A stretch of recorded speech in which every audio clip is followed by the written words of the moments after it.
5. Yes, it ended in my corrupting them all. How it could come to pass I do not know, but I remember it clearly. The dream embraces thousands of years, and left in me only a sense of the whole.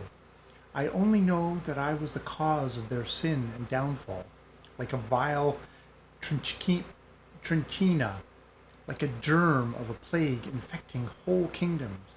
So I contaminated all this earth, so happy and sinless before my coming. They learnt to lie, grew fond of lying, and discovered the charm of falsehood. Oh, at first perhaps it began innocently with a jest, coquetry, with amorous play, perhaps indeed with a germ. But that germ of falsity made its way into their hearts and pleased them. Then sensuality was soon begotten. Sensuality begot jealousy. Jealousy, cruelty. Oh, I don't know. I don't remember. But soon, very soon, the first blood was shed. They marveled and were horrified and began to be split up and divided. They formed into unions. But it was against one another. Reproaches, upbraiding followed. They came to know shame, and shame brought them to virtue.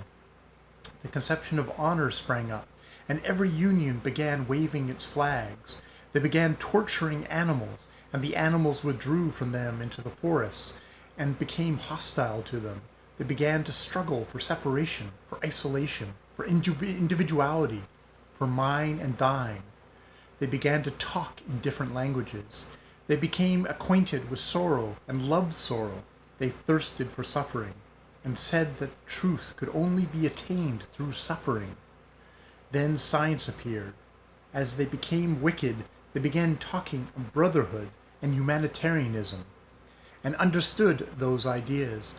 As they became criminal, they invented justice and drew up whole legal codes in order to observe it, and to endure they became and to ensure their being kept, set up a guillotine. They hardly remembered what they had lost. In fact, refused to believe that they had ever been happy and innocent. They even laughed at the possibility of this happiness in the past, and called it a dream.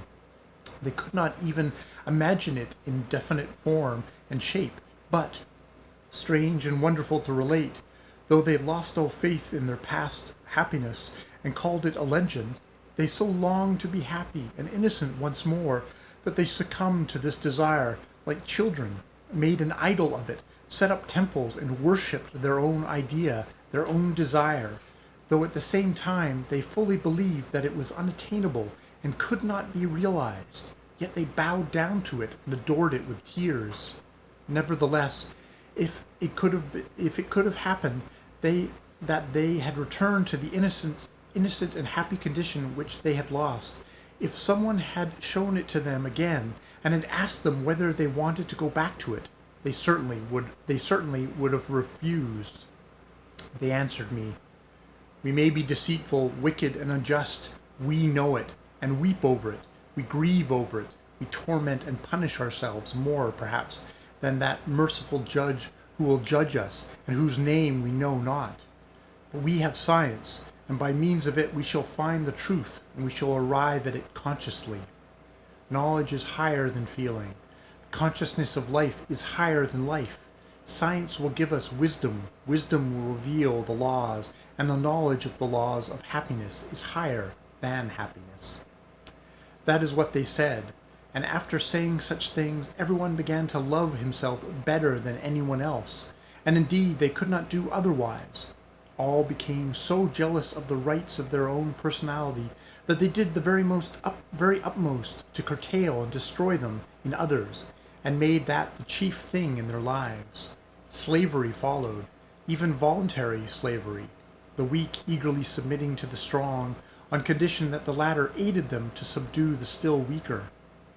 Then there were saints who came to these people, weeping and talking to them of their pride, of their loss of harmony and due proportion, of their loss of shame. They were laughed at or pelted with stones. Holy blood was shed on the thresholds of the temples. Then there arose men who began to think how to bring all the people together again, so that everybody, while still loving himself best of all, might not interfere with others, and all might live together in something like a harmonious society. Regular wars sprang up over this idea.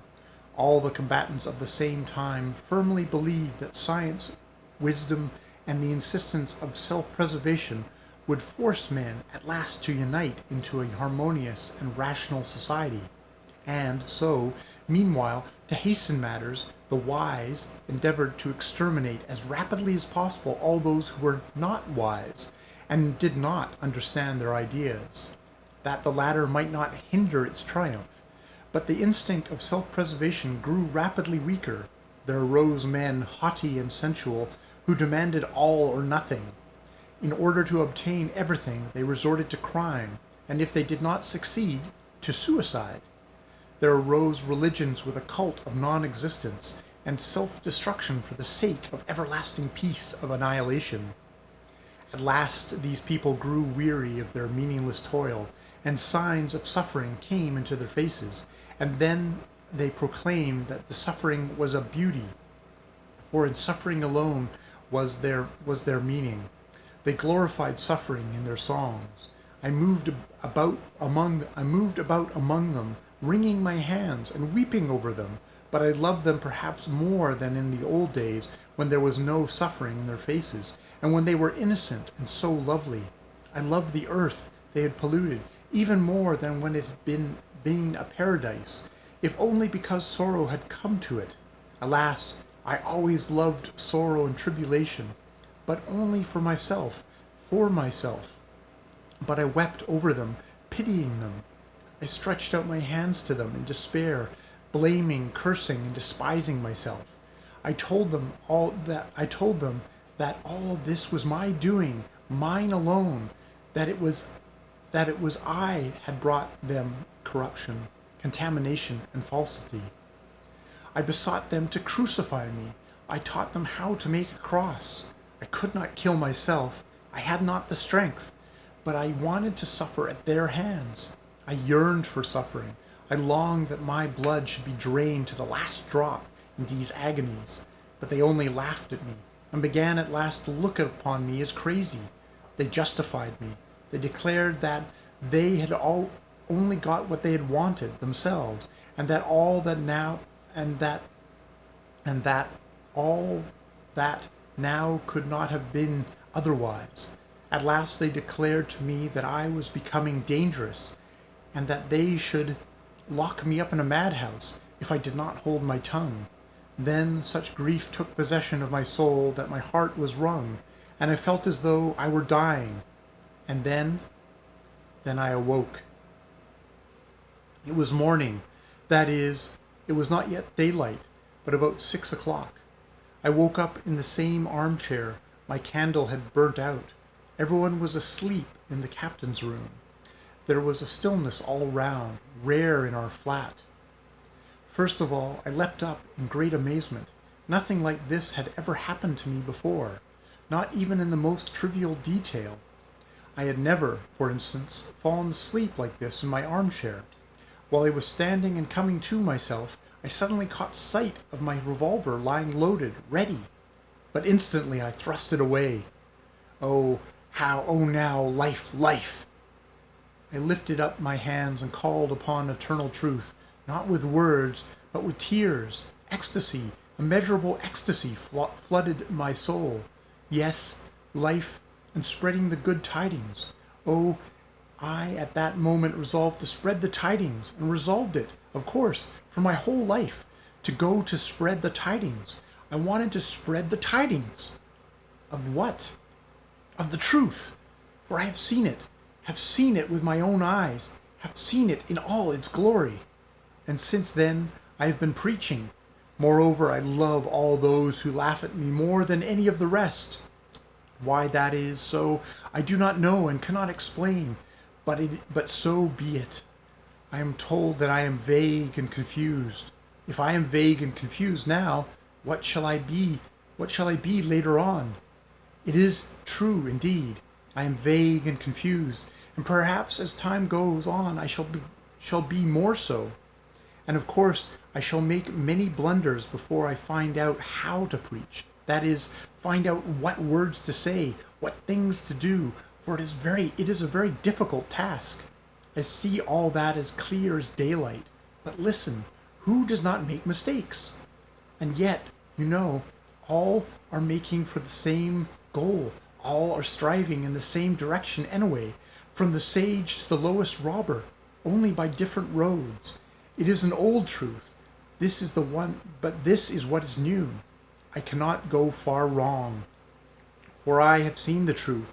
I have seen and I know that people can be beautiful and happy without losing the power of living on earth. I will not and cannot believe that evil is the normal condition of mankind. And it is just this faith of mine that they laugh at. But how can I help believing it? I have seen the truth. It is not as though I have invented it with my mind. I have seen it, and the living image of it has filled my soul forever. I have seen it in such full perfection that I cannot believe that it is impossible for people to have it. And so how can I go wrong? I shall make some slips, no doubt, and shall perhaps talk in second-hand language, but not for long. The living image of what I saw will always be with me, and will always correct and guide me. Oh, I am full of courage and freshness, and I will go on and on as if it were for 1,000 years. Do you know, at first I meant to conceal the fact that I corrupted them. But that was a mistake. That was my first mistake.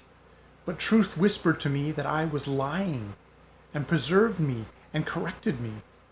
But how establish paradise? I don't know, because I do not know how to put it into words. After my dreams, I lost command of words. All the chief words, anyways, the most necessary ones. But never mind, I shall go, and I shall keep on talking. I won't leave off, for anyways I've seen it with my own eyes, though I cannot describe what I saw. But the scoffers do not understand that. It was a dream, they say, delirium, hallucinations. Oh, as though that meant so much. They are so proud. A dream! What is a dream? And is it not our is not our life a dream? I will say more. Suppose that this paradise will never come to pass, that I understand, yet I shall go on preaching it. And yet how simple it is. In one day, in 1 hour, everything could be arranged at once. The chief thing is to love others like yourself. That's the greatest thing. That's everything. Nothing else is wanted. You will find out at once how to arrange it all. And yet, it's an old truth, which has been told and retold 1 billion times. But it has not formed part of our lives. The consciousness of life is higher than life. The knowledge of the laws of happiness is higher than happiness. That is what one must contend against. And I shall, if only everyone wants it. It can be arranged at once. And I tracked out that little girl, and I shall go on and on